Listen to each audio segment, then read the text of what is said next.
It's not that often that we go back in time and look at older hardware, but last year's base model is in a really strange place. Yes, the Pixel 8 is still a great buy, but it might not be as easy to recommend, at least in particular as AI plays a more integral role in Android over the coming years. And here's why. If you want more Android and Pixel chat, well, how about you tap that little subscribe button and help join the team? It's a really nice place to be, and I hope you'll enjoy the stuff we're putting out. Yeah, cheers.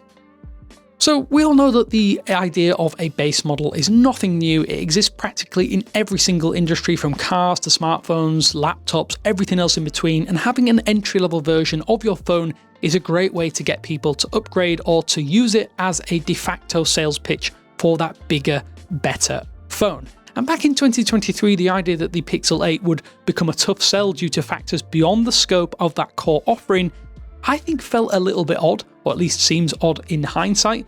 The thing is, we've seen a steady change since Gemini and some other functions were added to Pixel phones, making it an odd part of the past couple of launches.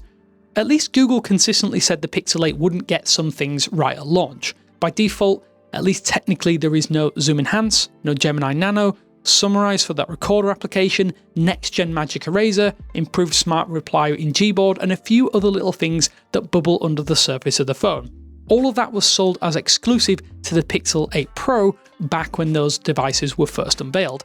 Some of the major confusion around this device, I think, seems to have come around from the messaging in that 7-year update promise for Pixel phones. I think defining what should be considered part of an update is why lots of owners at least grew frustrated as the Pixel 8 Pro gained Gemini Nano as part of its first major post-release update with the December 2024 Pixel feature drop. The Pixel 8, at least at that point in time, fell at the first hurdle because it missed some headline AI additions right after it was launched, while its bigger brother received a lot of extra features. Another line of confusion I think came around after developer relations engineer at Google, Terence Zhang, even stated during a live stream that the Pixel 8 wouldn't get Gemini Nano due to some hardware limitations. The theory was that RAM, as part of the Pixel 8, which shipped with 8GB on board versus 12GB on the Pixel 8, was going to be the reason behind this. Backlash ensued on the community, and either to appease the complaints or just U-turn for owners of the devices, the company actually added an option to toggle some of the Gemini features within developer options, at least on the Pixel 8 and 8a with the June 2024 feature drop.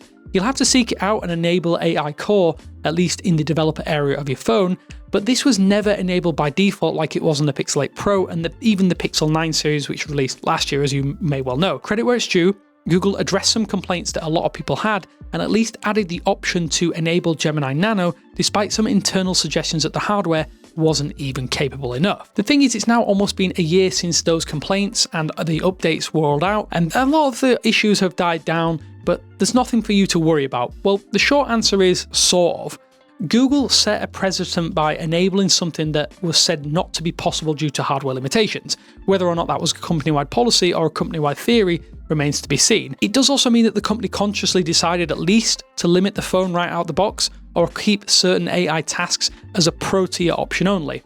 If it's the latter, that makes business sense, but at the expense of some user experience, and that might leave some people very frustrated. Here's the big conundrum though, and this is something I've been thinking about over the past few months. If the decision was made prior to launch, why walk that back so quickly? Everyone is pointing to that 8GB of onboard memory as the big limiter on that hardware. The Pixel 9 actually now ships with 12GB of RAM as standard, and that's the base model, which I think likely accounts for some of the shortcomings on the Pixel 8. Google probably knew that this would cause problems for AI functions, and again, that causes frustrations. It's also somewhat compounded because we've more or less been told that we should settle for subpar performance with Tensor chips versus top-tier Qualcomm chips, which obviously Google ditched with the Pixel 6 series. And that's because AI tasks are set to be a core component of the Tensor processor. Shipping with the same chip on the base and Pro tier means it's harder to at least hide behind some hardware downgrades without feeling a little bit calculated. Why optimize the SoC to target AI if onboard memory is still going to be a limiting factor in whether certain phones will be able to even run Gemini-powered functions? The Google Assistant is almost 100% cloud-based, and it's also set to be replaced by Gemini in the coming months. What's potentially going to be the future of Gemini Nano on these older models, like the Pixel 8 and 8a, that lack the internals, at least in the long term, to do some basic AI tasks. I mean, this is not really necessarily a problem almost 18 months on. It does feel like the Pixel 8 though was set up to fail, at least in the long term. A series owners are probably going to be more comfortable with missing out on some things because the entry cost is a lot lower and it's less of a big deal as things are cut back to account for that lower price in entry fee, as it were. That said, I think the experience of using your phone is at least clean and smooth, so you can do all the basics without any problems. These complaints do start to seem trivial when you do just boil it down to what it's like to use the phone day to day. The thing is, you need to ask yourself if you care about any of this. If the answer is no, then continue to enjoy using what I think is still a solid device, and don't fret about these silly additional AI options that you have no intention of ever using. If you do care about functions, then maybe you should be aware that things could change quite drastically over the next few major Android releases, as AI is basically baked in and more core as part of that system. I think one of the strengths of any Pixel phone over the past few years has ordinarily been how well the experience matures as updates arrive. Because of those aforementioned foibles though, this might not be the case too much longer as Gemini and AI become greater components of that core Android experience, as I just alluded to, at least on made by Google hardware. The Pixel 8, rounding this back out, and by extension the 8A, are in a really strange position now. At least on paper, save for that latest Tensor chip, they're almost identical to the recently released Pixel 9a. That phone does lack a lot of features itself, but it will be in a similar position when Pixel drops lack some of the AI content made possible with Gemini Nano and Gemini itself. We definitely don't expect older phones to get every single new feature that you'll get on the new shiny device. The main thing I think for us is that we get clarity on what is possible or not coming from the very get-go. Better communication is needed from Google regarding what constitutes an update versus the OS itself, and I think the problem is a lot of these are starting to become decoupled from Android updates themselves. Moving forward, I think it would go a long way to prevent this from becoming a perceived problem, and the Pixel 8 was one of the most major turning points of that over the past 18 months. The latest security patch and a new lick of paint is not necessarily the same as a brand new ability powered by something that feels at least intangible on your device like AI does.